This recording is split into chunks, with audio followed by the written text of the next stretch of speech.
नमस्कार, good evening. मैं हृदय मिश्रा आप सभी का स्वागत करता हूं। कैसे हैं आप सभी लोग? आई होप आप सभी लोग अच्छे होंगे और अपनी पढ़ाई को बहुत ही बेहतर ढंग से कर रहे होंगे। आइए आज हम लोग करंट को पढ़ते हैं और आज है 14 जनवरी 14 जनवरी। देखो एक बात ध्यान रखिएगा कि दरअसल आप जो समय है आपके पास बिल्कुल ज्यादा है नहीं, ठीक है। आपका एग्जाम जो है आने वाला है पीसीएस का भी। पीसीएस के एग्जाम को लेकर के लगातार प्रयास जो है जारी है और नोटिफिकेशन आपको जो है बहुत जल्द इसको देखने को मिल सकता है। हालांकि जनवरी लास्ट, फरवरी फर्स्ट वीक लग जाएगा, लेकिन एग्जाम कैलेंडर किसी भी दिन इधर 5-6 दिवसों में कभी भी आपको एग्जाम कैलेंडर देखने को मिल सकता है। उसमें डेट मेंशन नहीं है। एक बात ध्यान रखिएगा, आरओ 2026 की जो प्रतीक्षा कर रहे हैं लोग, उसकी डेट नहीं रहेगी आरओ में, मतलब कैलेंडर में। यह बात ध्यान रखिएगा। और भी कई सारे एग्जाम हो सकता है बीओ की डेट भी ना रहे, क्योंकि जब तक प्रॉपर तरीके से चीजें नहीं हो पाएंगी तब तक डेट नहीं लगेगा। आरक्षित लिख देगा आपके सामने, ठीक है।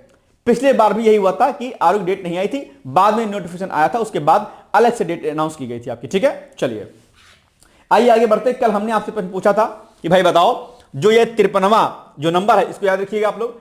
53 नंबर का जो विश्व पुस्तक मेला है वो किस शहर में आयोजित हो रहा है? इसका उत्तर क्या था? नई दिल्ली में, ठीक है। आप लोग अगर पुस्तक प्रेमी हैं तो जाइएगा वहां पर घूम लीजिएगा। कल मैंने आपसे कहा था कि आपने लिखना और पढ़ना दोनों छोड़ दिया है, यही आपकी असफलता क्या क्या है, कारण है। पढ़िए भी और लिखिए भी, ये बहुत आवश्यक है आपके लिए, ठीक है। चलिए, सिर्फ वीडियो देखने से काम नहीं चलेगा। चलिए कलम चलाइए। सेकंड, अब आज का पहला टॉपिक है second global summit on blue food security, sea the future. तो केंद्रीय जो राजीव रंजन सिंह है, इजरायल की कृषि और खाद्य सुरक्षा मंत्री एवी डिक्टर के निमंत्रण पर second global summit on blue food security sea the future में भाग ले रहे हैं, ठीक है। बड़ा इंपॉर्टेंट न्यूज भी आपके लिए। दरअसल ये जो समिट हो रही है या जो यह सम्मेलन वैश्विक स्तर पर, ग्लोबल लेवल पर टिकाऊ मत्स्य पालन और जलीय कृषि को बढ़ावा देने पर क्या है, केंद्रित है अपने आप पे। और आप जानते हो कि जलीय कृषि को बढ़ावा देने के लिए लगातार भारत प्रयास कर रहा है और ग्लोबल लेवल पर भी हम सपोर्ट ले रहे हैं अलग अलग कंट्री के साथ में, ठीक है। तो इसी में जो है इजराइल, अच्छा इजराइल से हमने कई सारी टेक्नोलॉजी को अडॉप्ट किया है भाई साहब। भारत और इजराइल का संबंध भी क्या है, मजबूत है, आप यह भी जानते होंगे। तो इजराइल के द्वारा हमने कई सारी टेक्नोलॉजी, जैसे समुद्री जो जल होता है उससे ड्रिंकिंग वाटर को कन्वर्ट करने की टेक्नोलॉजी इजराइल के पास है, हम उससे अडॉप्ट करने का प्रयास कर रहे हैं। हालांकि बहुत महंगी टेक्नोलॉजी है। और भी हमने कई प्रकार की टेक्नोलॉजी इजराइल से ली हुई है। और अभी कृषि के क्षेत्र में, यानी कि जलीय कृषि में, हमने ये जो एक समिट हम कर रहे हैं, इससे निश्चित तौर पर भारत को बड़ा बेनिफिट मिलेगा। ओके, चलिए। यानी कि इस यात्रा से भारत और इजराइल के बीच पुरानी साझेदारी को और गति मिलने की उम्मीद है, खासतौर पर मत्स्य पालन, ठीक है, और जलीय कृषि के क्षेत्र में सहयोग बढ़ेगा और आपसी हितों में और अवसर सामने आएंगे। नीतिगत तालमेल और टिकाऊ मत्स्य प्रबंधन पर जोर दिया जाएगा। यानी कि मत्स्य पालन, पशुपालन और डेयरी मंत्रालय के अनुसार यह यात्रा इस बात को दर्शाती है कि दोनों देश मत्स्य पालन और जलीय कृषि के क्षेत्र में आपसी सहयोग को और गहरा करने में प्रतिबद्ध हैं, ठीक है। तकनीकों को बढ़ावा देने पर भी इस पर चर्चा की जाएगी अपने आप पे, ठीक है। चलिए अब बताइए अपना प्रश्न क्या हो जाएगा इसका उत्तर exactly. Second global summit on blue food security sea the future का मुख्य उद्देश्य क्या है, बताइए। समुद्री पर्यटन को बढ़ावा देना, टिकाऊ मत्स्य पालन और जलीय कृषि को बढ़ावा देना, समुद्री खनन पर चर्चा करना, या फिर समुद्री परिवहन का विकास करना। क्या है इस समिट का उद्देश्य जो कि इजराइल में हो रहा है और हमारे मंत्री जी वहां पर गए हुए हैं, बताइए। सॉरी, ये हमारे यहां पर और माफ कीजिएगा, देखो। हाँ बताइए क्या हो जाएगा इसका उत्तर। ये बहुत इंपॉर्टेंट है भाई साहब आपके लिए, ठीक है। क्या होगा इसका उत्तर? इसका उत्तर हो जाएगा आपका क्या, ये मत्स्य पालन और जलीय कृषि को बढ़ावा देने के लिए किया गया है, यानी कि B is the right answer, ठीक है। चलिए, विकसित भारत यंग लीडर्स डायलॉग अभी चर्चाओं में है और यहां से भी प्रश्न आप एग्जाम में पूछा जा सकता है, ठीक है। तो यानी कि विकसित Bharat young leaders dialogue 2026 Bharat सरकार द्वारा आयोजित एक क्या है, राष्ट्रीय युवा संवाद कार्यक्रम है, ठीक है। राष्ट्रीय युवा संवाद कार्यक्रम है। जो युवा हैं उनसे संवाद किया जाता है, उनकी कमियों पर काम किया जाता है, ठीक है। जो युवाओं की नेतृत्व क्षमता, विचार और नवाचार को विकसित भारत के लक्ष्य से जोड़ने के उद्देश्य से आयोजित किया जाता है। आयोजन जो करता है इसमें कौन है? यह कार्यक्रम दरअसल नेशनल यूथ फेस्टिवल, ठीक है, के रूप में भी मनाया जाता है। राष्ट्रीय युवा दिवस है ना, नेशनल यूथ फेस्टिवल, राष्ट्रीय युवा एक तरीके से जो फेस्टिवल होता है। यह 2026 का दूसरा संस्करण, इसमें देश भर से लगभग 3000 युवा प्रतिनिधि शामिल हुए हैं और इनमें युवा नेताओं को प्रमुख राष्ट्रीय मुद्दों पर विचार प्रस्तुत करने का मंच दिया गया है कि भाई आप अपने थॉट्स को बताइए, क्या कंट्री को लेकर के आपके विचार हैं। लेकिन आप विचार तभी दे पाएंगे जब आप समय पर काम करेंगे, ठीक है। इंस्टियाएंगे, चैटियाएंगे, फेसबुक आएंगे तो नहीं कर पाएंगे। अपने समय का सदुपयोग अपने कार्य क्षमता को बढ़ाने के लिए और अपने उद्देश्यों की पूर्ति करने के लिए आपको लगाना चाहिए। अनवांटेड टाइम को वेस्ट मत कीजिएगा, नहीं तो समय के जो है इस पूरे फेर में आप कहीं खो जाएंगे, बाजार में कहीं खो जाएंगे। इसलिए मेहनत कीजिए ताकि राष्ट्रीय मुद्दों पर, सामाजिक मुद्दों पर खुलकर बोलने की क्षमता आपके भीतर विकसित हो, है ना। बहुत आवश्यक है आपके लिए। चलिए, मुख्य उद्देश्य इसका क्या है? इसका उद्देश्य है युवा नेतृत्व को प्रोत्साहित करना, उनके विचारों को राष्ट्रीय विकास से जोड़ना, युवाओं को भारत के विकसित होने की दिशा में सक्रिय भागीदारी देना। यानी कि जो हमने लक्ष्य रखा हुआ है 2027 में विकसित भारत बनाने का, उसमें युवाओं के योगदान को क्या करना, बढ़ावा देना और उनको सही मार्गदर्शन देना। युवाओं को नीति निर्माण, नवाचार, प्रबंधन और विभिन्न क्षेत्रों में विचार प्रस्तुत करने का समान अवसर देना। कार्यक्रम में युवाओं ने 10 थीम आधारित ट्रैकों पर समाधान और विचार प्रस्तुत करिए, जैसे शासन, शिक्षा, टिकाऊ और विकास, उद्यमिता आदि पर अपने विचार दिए। ठीक है, चलिए। आयोजन कहां पर हुआ? स्थल क्या है? स्थान भारत मंडपम, नई दिल्ली में 9 से 12 जनवरी 2026 तक। मुख्य आकर्षण ये रहे, आप इसको एक बार पढ़ लीजिएगा। ठीक है, बस। चलिए, कार्यक्रम में प्रतिभागी लोग कौन कौन थे? 3000 युवा नेताओं ने भाग लिया। देश तथा प्रवासी भारतीय समुदाय के प्रतिनिधियों ने भी भाग लिया। ठीक है, हिस्सेदारी के लिए राज्य स्तर पर चयन प्रक्रियाएं आयोजित की गई, जैसे राजस्थान, उत्तराखंड आदि चयनित युवा इसमें आए थे। ठीक है, तो ये बड़ा महत्व है इसका अपने आप में। इससे युवाओं के नेतृत्व और उसके नवाचार की क्षमताओं को आंकते हुए हम इनको आगे देश के राष्ट्र निर्माण में, यानी कि राष्ट्र निर्माण में इनको हम इनका उपयोग कर पाएंगे। ठीक है, तो ये एक बहुत अहम जो है क्या कहते हैं, एक आयोजन था अपने आप पे। ठीक है, चलिए, अब प्रश्न आपके सामने आ जाएगा।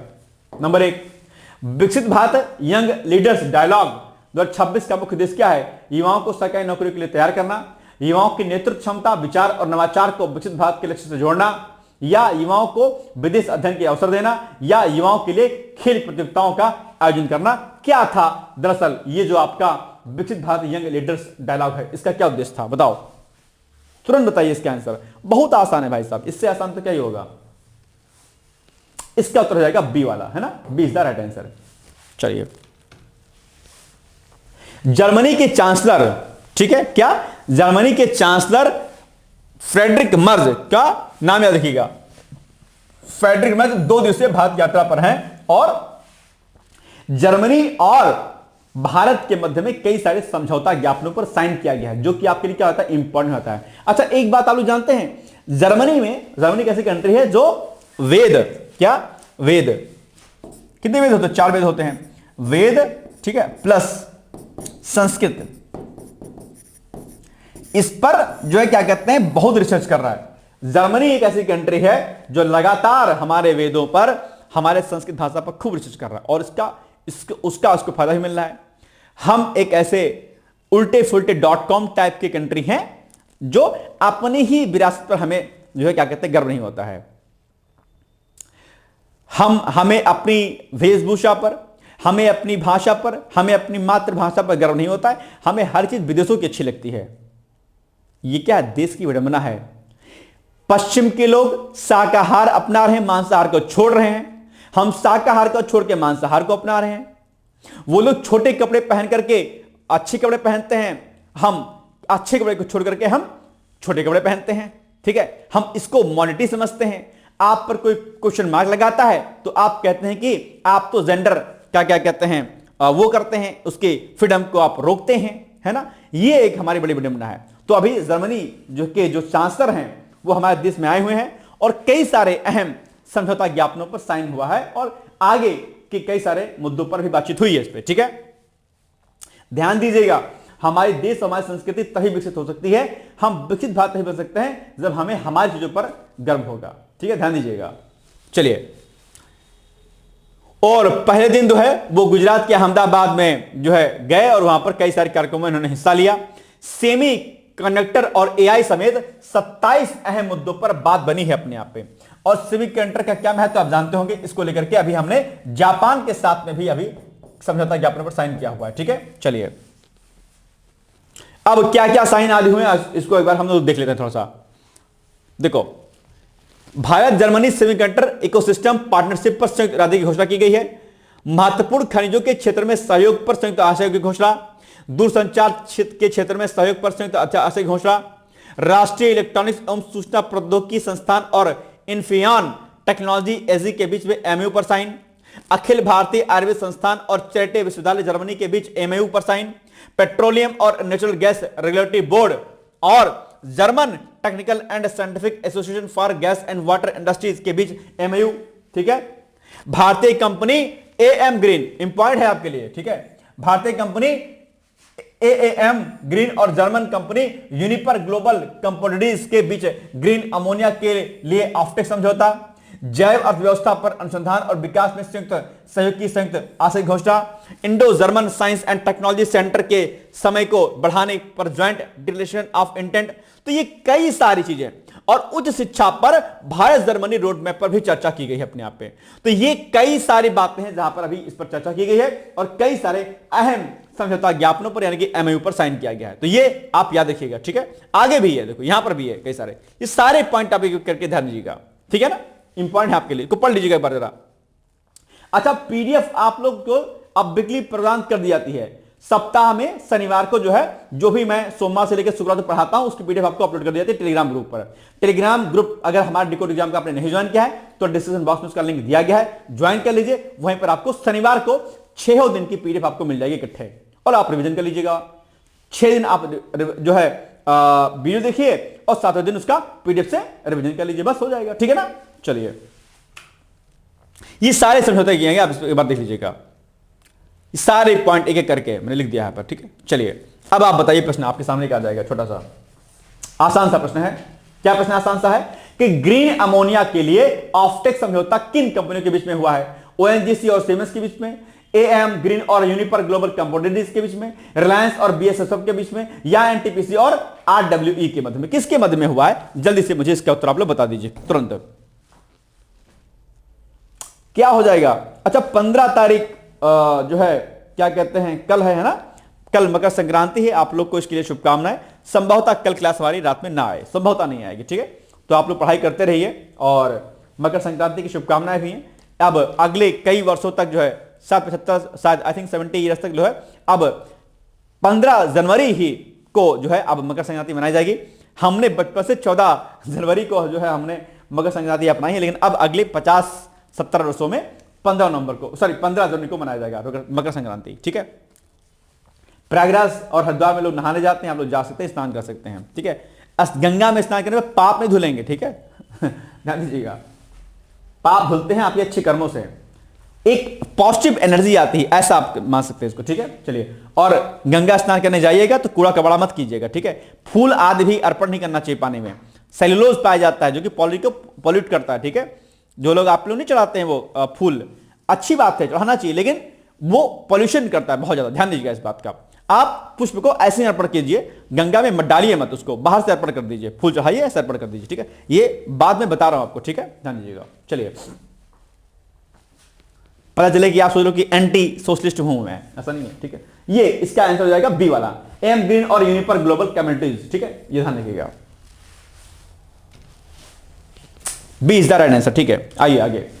सैटेलाइट लचित फर्स्ट चर्चाओं में है और ये आप एग्जाम के लिए इंपॉर्टेंट भी है, इसको भी आपको नोट करना है, इसमें भी आपको कोई इफ बट नहीं करना। ठीक है, it's very very most important. ठीक है, चलिए, Assam Don Bosco university north east Bharat के इतिहास में एक नया अध्याय जोड़ने जा रही है। यूनिवर्सिटी अपने पहले सैटेलाइट मिशन के लॉन्च की तैयारी कर रही है, जिसे क्षेत्र में अंतरिक्ष अनुसंधान और इनोवेशन की दिशा में एक बड़ी छलांग के रूप में इसको देखा जा रहा है। ठीक है, एक पॉइंट, इस सैटेलाइट का नाम लाचित फर्स्ट रखा गया और इसे फैकल्टी मेंबर्स के मार्गदर्शन में पूरी तरीके से यूनिवर्सिटी के छात्र विकसित कर रहे हैं।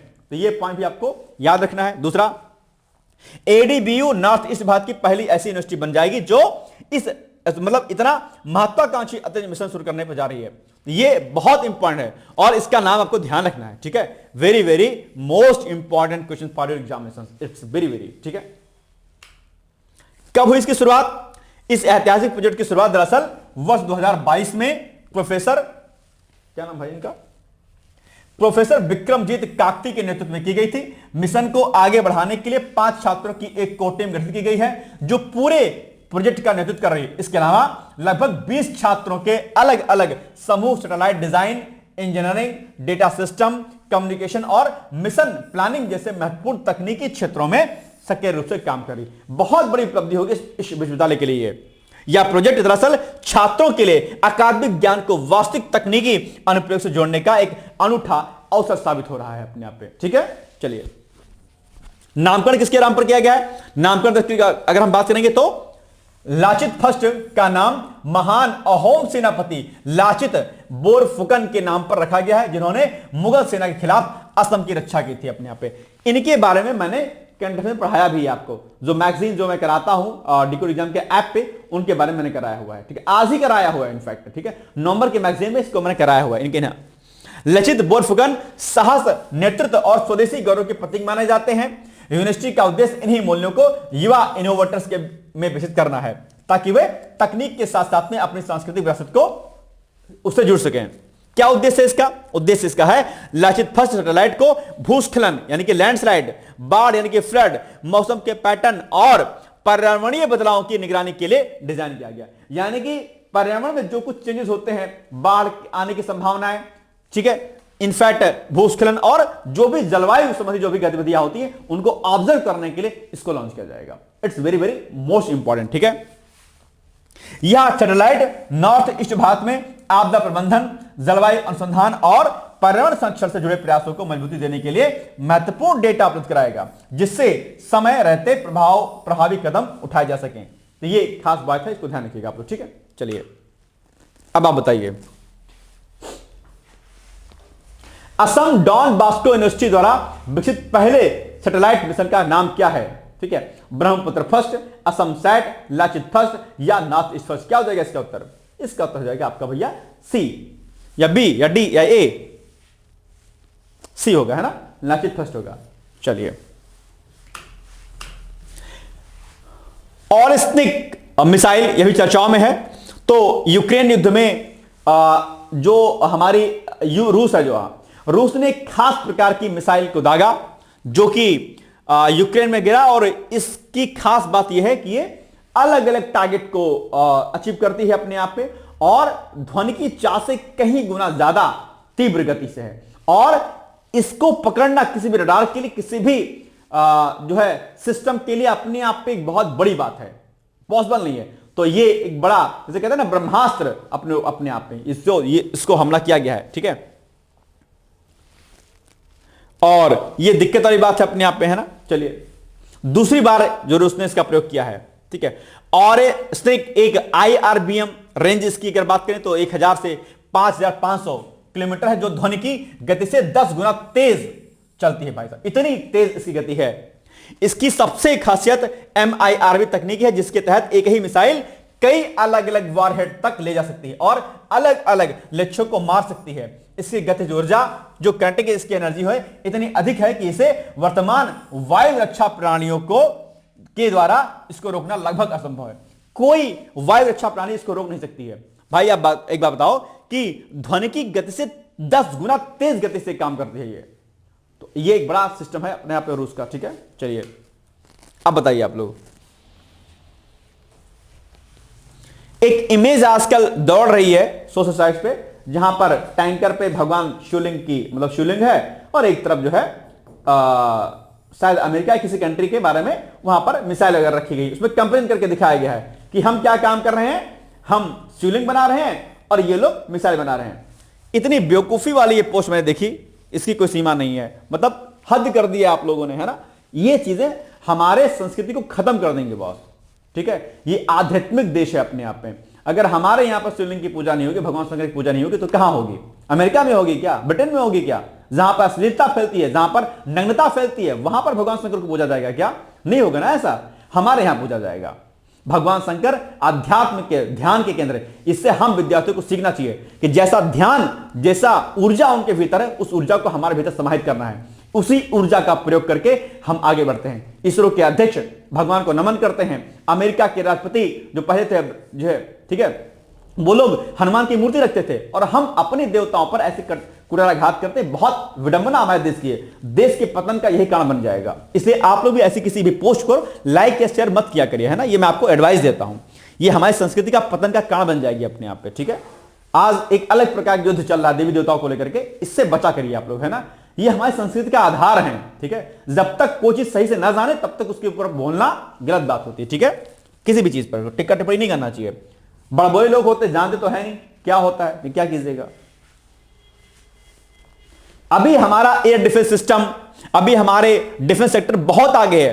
कितना बजट हम पास करने अपने रक्षा बजट में, किसी को पता नहीं पता है, बस उठेंगे और जो पोस्ट कर देंगे कोई भी चीज। गलत बात है, इससे हमारे देश की बदनामी होती है। हम इतनी बात समझते नहीं है ना, क्या कीजिएगा। आप लोग यूथ हैं, मेरा काम है आपको सही दिशा दिखाना। कंपैरिजन मत किया करिए, ठीक है।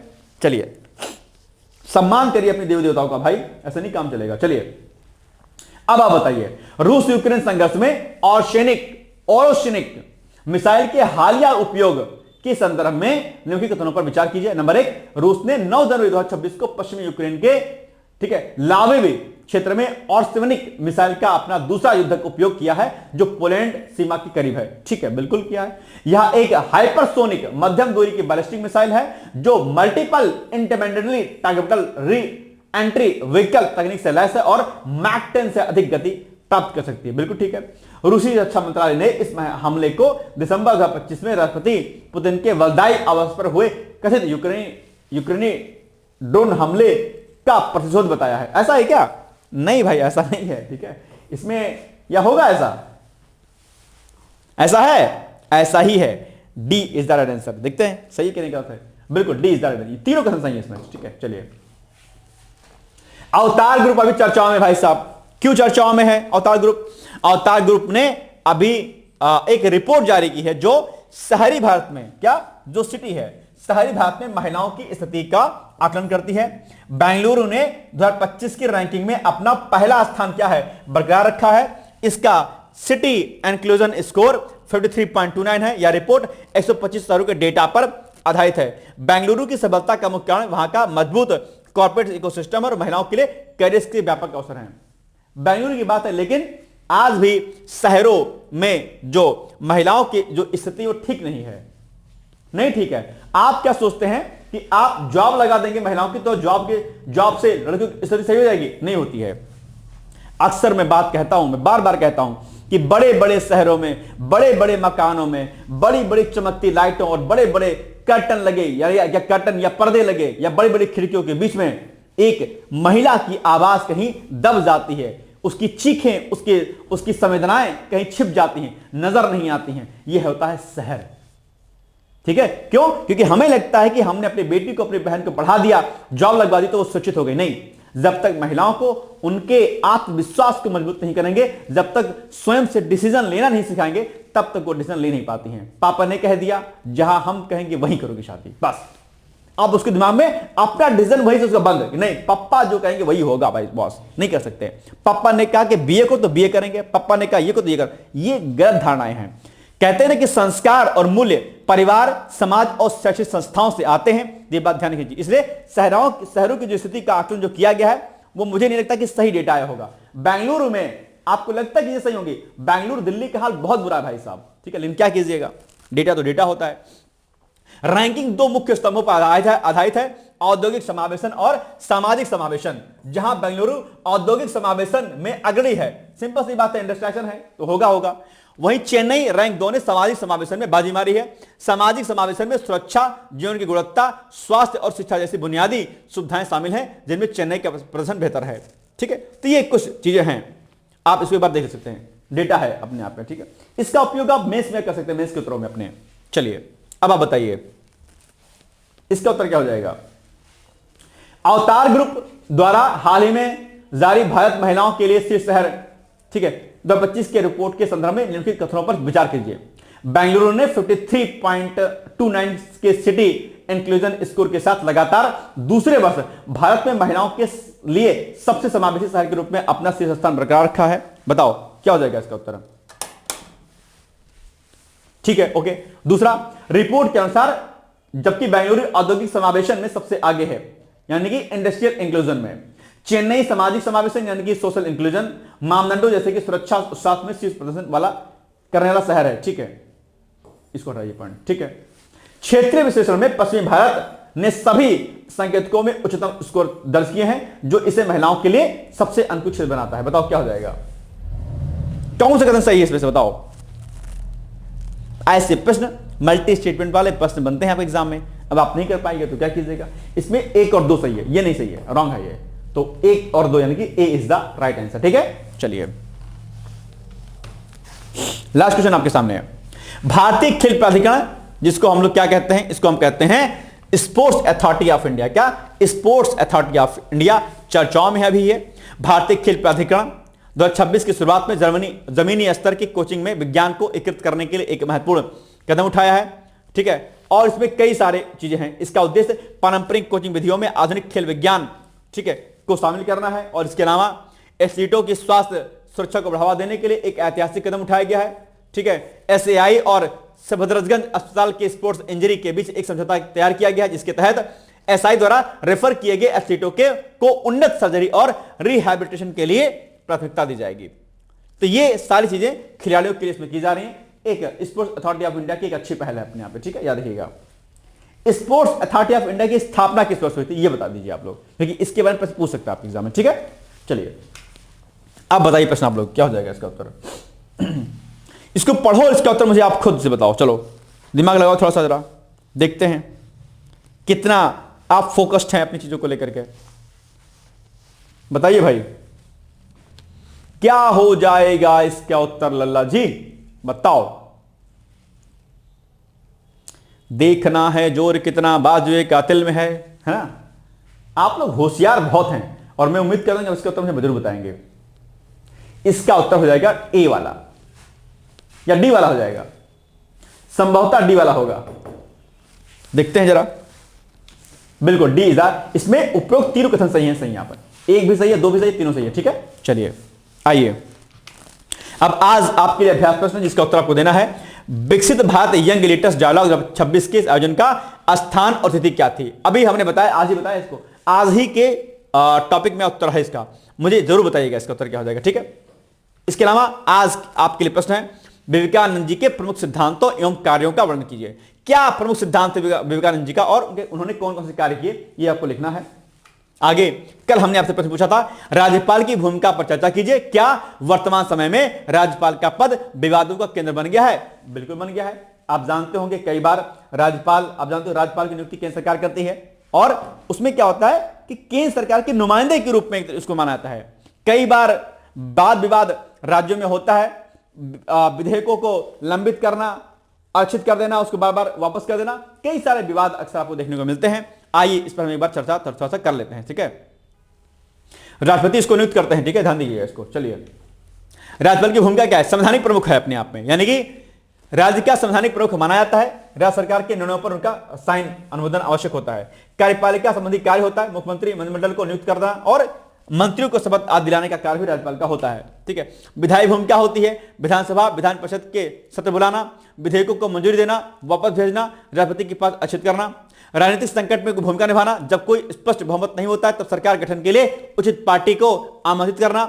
ठीक है, और कई अन्य शक्तियां इसकी होती हैं, लेकिन कई बार विवादों का केंद्र बन जाता है। क्यों? जैसे कि केंद्र और राज्य के बीच में संघर्ष। राज्यपाल की नियुक्ति केंद्र सरकार करती है, इसलिए विपक्षी दल की सरकार वाले राज्यों में अक्सर यह आरोप लगता है कि राजभवन केंद्र का एजेंट बन रहा है। जहां पर अपोजिट गवर्नमेंट होती है वहां पर कहा जाता है, विपक्षी पार्टियां ये आरोप लगाती हैं कि ये केंद्र के एजेंट के रूप में काम करता है। केंद्र के एजेंट के रूप में राज्यपाल को कई बार बोला गया है कि भैया नहीं, केंद्र के कहने पर जो है ये विधेयक को रोक लेती है। कई बार विधानसभा के बिलों को रोका गया है। तो ये एक बात होती है। विधेयकों के अनुमोदन से विवाद, यानी कि आजकल कई राज्यों में राजभवन द्वारा विधानसभा में पास हुए विधेयकों को अनुमोदन देने में देरी या वापस भेजने जैसे मामले भी सामने आए। यह विवाद है। उदाहरण के लिए कर्नाटक में अनुसूचित जातियों के तहत वर्गीकरण विधेयक को राज्यपाल ने वापस भेज करके स्पष्टीकरण मांगा, जिससे विधेयक पर काम ठहर गया। राजनीतिक आरोप और तनाव, राज्यपाल और राज्य सरकार के बीच राजनीतिक तनाव भी अक्सर सुर्खियों में रहता है। जैसे कि तमिलनाडु में राज्यपाल के कई बिलों को रोके जाने तथा राज्य सरकार के साथ मतभेदों पर सुप्रीम कोर्ट ने टिप्पणी की है कि ऐसा करना संघवाद के सिद्धांतों में बाधा है। पश्चिम बंगाल में राजभवन और राज्य सरकार के बीच संबंध लगातार तनावपूर्ण है। पूर्व राज्यपाल जगदीप धनखड़ और मुख्यमंत्री के बीच में मुखालफत सुर्खियों में रही है। आप जानते हो धनखड़ जी को। तो ये कई सारी चीजें ऐसी रही हैं जो अपने आप में क्या कहते हैं, दिक्कत रही हैं। ठीक है, चलिए राजनीतिक टिप्पणियां राज्यपालों के बारे में। यहां भी आरोप सामने आता है कि वे अपने पद को राजनीतिक एजेंडे के तहत इस्तेमाल कर रहे हैं, ना कि संविधान के तहत निष्पक्षता के साथ। निष्पक्षता संविधान में राज्यपाल की भूमिका एक निष्पक्ष संवैधानिक प्राधिकारी की है, जिसका उद्देश्य राज्य शासन के सुचारू कामकाज को सुनिश्चित करना है। जिस प्रकार से केंद्र में राष्ट्रपति, वैसे राज्य में राज्यपाल। ठीक है, लेकिन वास्तविकता में यह पद अक्सर राजनीतिक विवादों का विषय बना रहता है, विशेषकर जब राज्य सरकार और केंद्र की राजनीतिक पहचान अलग अलग होती है, यानी कि सेंटर में अलग गवर्नमेंट और स्टेट में अलग।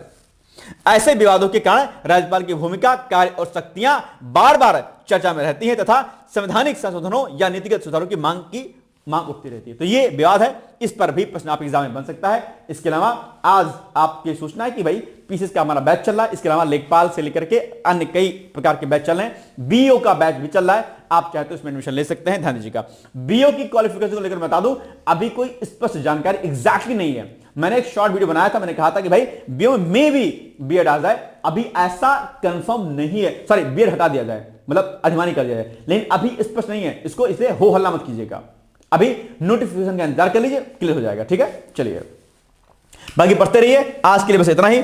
अभी के लिए आप लोग जाइए और थोड़ा सा रिवीजन कर लीजिए और जो कुछ मैं कहता हूं उसको तैयार कर लीजिए। ठीक है, तो कल मिलेंगे हम लोग इसी क्लास में। अच्छा, कल मकर संक्रांति है, तो आपको इसके लिए बहुत बहुत बधाई और बहुत बहुत शुभकामनाएं आपके। ठीक है, धन्यवाद, ऑल द बेस्ट। खिचड़ी खाइएगा, मस्त रहिएगा। ठीक है, all the best, thank you. क्या आप लोक सेवा आयोग उत्तर प्रदेश की ROA परीक्षा में सफल होकर सचिवालय में समीक्षा अधिकारी जैसे प्रतिष्ठित पद पर चयनित होना चाहते हैं? क्या आपके पास व्यस्त दिनचर्या या व्यक्तिगत परिस्थितियों के कारण नियमित पढ़ने के लिए समय की कमी है, इसलिए एक दिन में आप 8 से 10 घंटे नहीं पढ़ सकते हैं? क्या आपका संकल्प है कि सचिवालय में समीक्षा अधिकारी बनना ही बनना है और आप उसके लिए सही मार्गदर्शन की तलाश कर रहे हैं? यदि आपके इन तीनों प्रश्नों के उत्तर हाँ हैं, तो आपकी खोज अब समाप्त होती है और आपके सपने को साकार करने के लिए आगामी समीक्षा अधिकारी परीक्षा की सुव्यवस्थित तैयारी हेतु डी-कोड एग्जाम लाया है अभ्युदय बैच।